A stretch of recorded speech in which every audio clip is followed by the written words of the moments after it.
Hey, Michael Duick here, and I'm so thankful for Cheryl sending this message out to you and exploring the possibility of doing a workshop with your family. I know oftentimes we as families take vacations and we invest in those special moments together, but this would be a very unique learning opportunity for you to learn together as a family and figure out how each of you prefers to approach work, to figure out what your genius is as individuals and understanding how those dynamics play out in the context of getting work done as you school your children.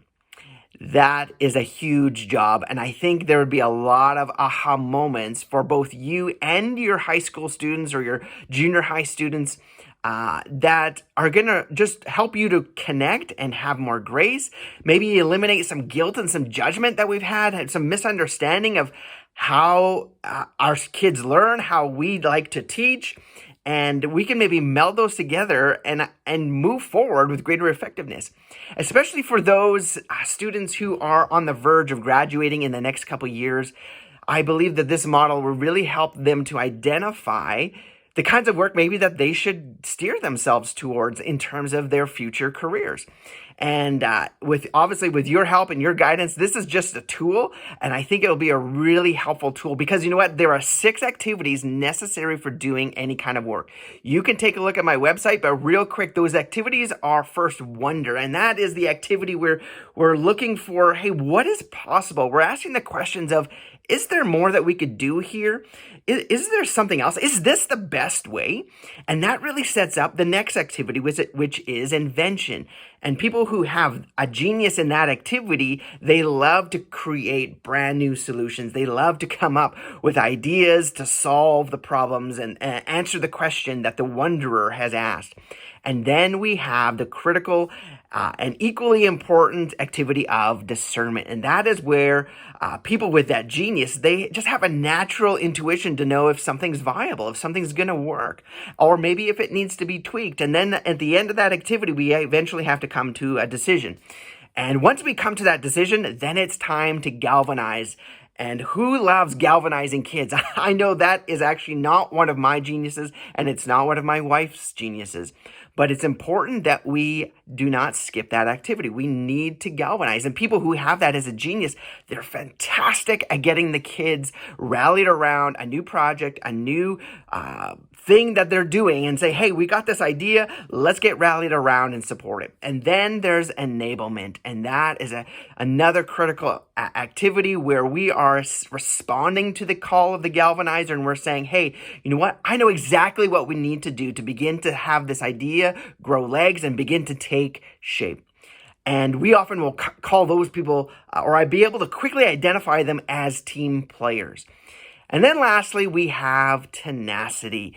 And those people are genius at helping us to finish projects and make sure that they get done. And not just get done for the sake of checking it off the scorecard or whatever, the to-do list, but to make sure that it gets done according to the original vision.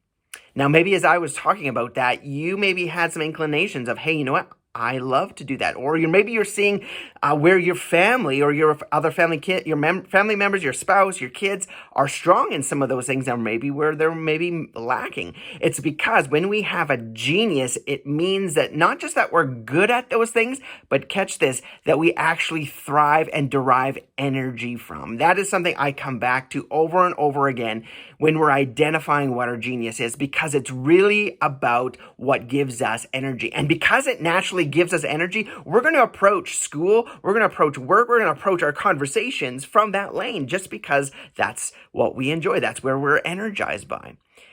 But we're also going to have frustrations, things that we are draining to us, and types of work that we maybe dread. And it's not about that we have to avoid or abdicate those kinds of things, but it simply allows us to have the understanding of, hey, you know what? One of my frustrations is galvanizing. I'm not great at galvanizing, as I mentioned, and sometimes I just need to recognize, hey, you know what? This is an activity that I don't want to miss, and I can't miss. It's important for me. It's important for my family. It's important for the team that I'm a part of. And so I can just work at it and say, hey, I need to do that. Or maybe there's other people in my family, or if I'm working on a team, that I can call on to support, and it's their genius. Hey, or maybe I can simply just ask them, hey, how would you galvanize them around this? How would you galvanize the kids around doing the dishes or doing the schoolwork? And we can begin to brainstorm and just ask other people and get ideas. It's not that we abdicate, again, our responsibility in any activity. It just helps us to have that awareness. So I guess Cheryl is just really curious about whether this sounds like something that you would love or even be interested, I shouldn't say love, be interested in participating in some kind of workshop with myself. And I would love to come with you, maybe 3 or 4 or 5 other families, and do this fun and exciting and new, and it would be an adventure for me to do this with families in this context, and it would be my privilege to serve you and your family in the context of the work that you do as homeschooling families.